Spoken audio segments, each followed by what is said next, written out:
رب اشرح لي صدري ويسر لي امري واحلل عقدة من لساني يفقهوا قولي آمنت بالله صدق اللہ العظیم بسم اللہ الرحمن الرحیم عزیز سامعین ناظرین السلام علیکم ورحمۃ اللہ وبرکاتہ۔ ہمارا اسلام آشا کے یوٹیوب چینل کے پلیٹ فارم پر آپ کو خوش آمدید کہتا ہوں اور امید کرتا ہوں کہ آپ بفضل خدا خیریت سے ہوں گے۔ آج کی ویڈیو میں آپ کی خدمت میں ایک اہم موضوع لے کر حاضر ہوا ہوں اور میں امید کرتا ہوں کہ آپ شروع سے لے کر آخر تک ویڈیو کو دیکھیں گے۔ عزیز سامعین، جب نبی پاک صلی اللہ علیہ وسلم غار حرا میں عبادت و ریاضت میں مصروف تھے تو اس وقت جبرائیل امین جو وہاں پہ تشریف فرمائے اور سورۃ العلق کی چند آیات جو ہے ابتدائی وحی میں نازل ہوئیں۔ اس کے بعد نبی پاک صلی اللہ علیہ وسلم جب گھر تشریف لائے تو وہ ان کے اوپر خوف کی حالت طاری تھی۔ تو اس وقت آپ نے اپنی زوجہ محترمہ سے یہ کہا کہ آپ مجھ پر کمبل اڑا دیں، اور کمبل اڑا کر آرام فرمانے کے بعد جب طبیعت آپ کی کچھ ذرا سنبھلی تو اس کے بعد آپ کی زوجہ محترمہ نے اپنا تمام جو سارا واقعہ ہے، سارا حال ہے، اپنی زوجہ محترمہ حضرت خدیجہ الکبریٰ رضی اللہ تعالیٰ عنہ کے سامنے بیان کیا۔ تو پھر آپ نے ان کو تسلی دی کہ آپ جو ہیں وہ تمام لوگوں کی مدد کرتے ہیں اور محتاجوں کی دستگیری کرتے ہیں۔ تو یہ تمام وہ اوصاف و کمالات جو سابقہ انبیاء کے اندر موجود تھے، اور یقیناً آپ کا رب جو ہے آپ کو بہت کچھ نوازنے والا ہے، لہٰذا آپ کو پریشان نہ ہوں۔ تو حضور نبی پاک صلی اللہ علیہ وسلم کی زندگی کا یہ عالم تھا کہ جو بھی شخص جس انداز سے آپ کے قریب ہوتا گیا تو اس انداز سے آپ صلی اللہ علیہ وسلم کی تعریف اور توصیف کرتا رہا۔ تو آج ہم جو جس موضوع پر گفتگو کرنے جا رہے ہیں کہ آپ کی رفیق حیات یعنی حضرت خدیجہ الکبریٰ رضی اللہ تعالیٰ عنہ نے جس انداز سے آپ صلی اللہ علیہ وسلم کو تسلی دی اور کس طرح جو ہے نا آپ صلی اللہ علیہ وسلم کے جس قدر وہ قریب تھیں اس سے زیادہ وہ آپ صلی اللہ علیہ وسلم کی اوصاف اور کمالات اور خوبیوں کی اور تعریف و توصیف انہوں نے کی۔ تو عزیز سامعین، حضور صلی اللہ علیہ وسلم کی رفیقہ حیات کی گواہی تھی کہ یہ گواہی تھی جو پچھلے 15 سال سے آپ صلی اللہ علیہ وسلم کی دن رات کی ساتھی اور خوشی اور غم میں شریک تھی۔ انسان دوسروں سے تو بہت سی باتیں چھپا سکتا ہے مگر اپنے شریک حیات جو ہے شریک حیات سے ساری باتیں چھپائی نہیں جا سکتی۔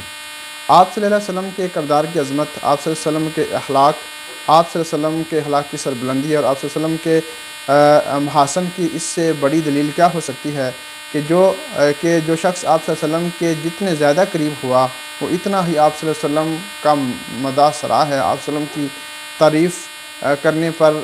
تعریف کرتا ہے اور آپ نے ان کی آپ صلی اللہ علیہ وسلم کی اوصاف و کمالات جو ہیں ان کا اعتراف کرتا ہے۔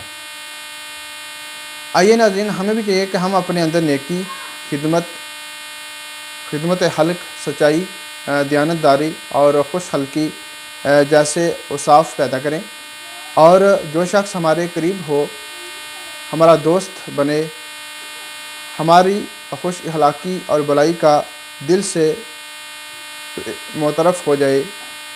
یہ ہمارے پیارے رسول صلی اللہ علیہ وسلم کا طریقہ ہے کہ ہمارے دین کا حکم بھی ہے اور انسانی کا تقاضا بھی ہے۔ اور سب سے بڑی بات یہ کہ حضرت خدیجہ رضی اللہ تعالیٰ عنہ نے صرف خود ہی تسلی دینے پر اکتفا نہیں کیا، بھروسہ نہیں کیا، بلکہ آپ کو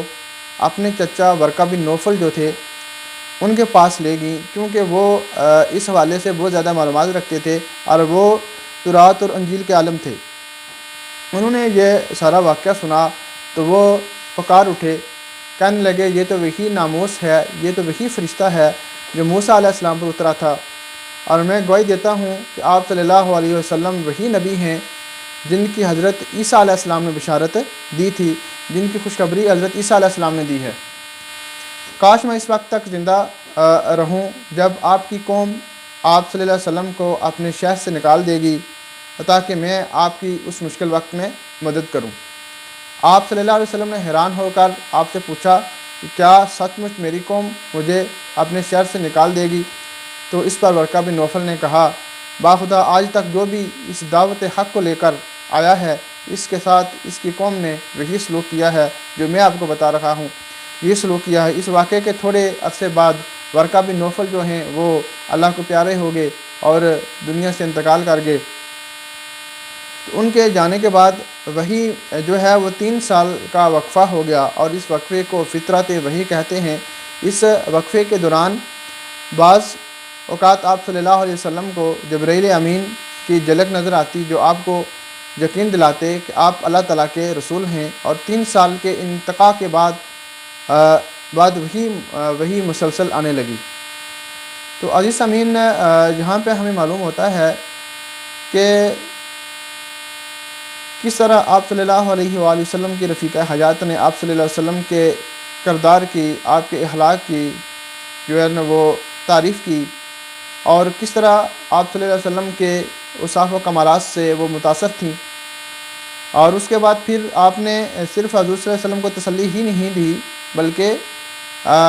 اپنے چچا برقہ بن نوفل کے پاس لے گئیں، اور وہ جو تورات اور انجیل کے عالم تھے، وہ اس میدان میں کافی مہارت رکھتے تھے، بہت کچھ معلومات رکھتے تھے،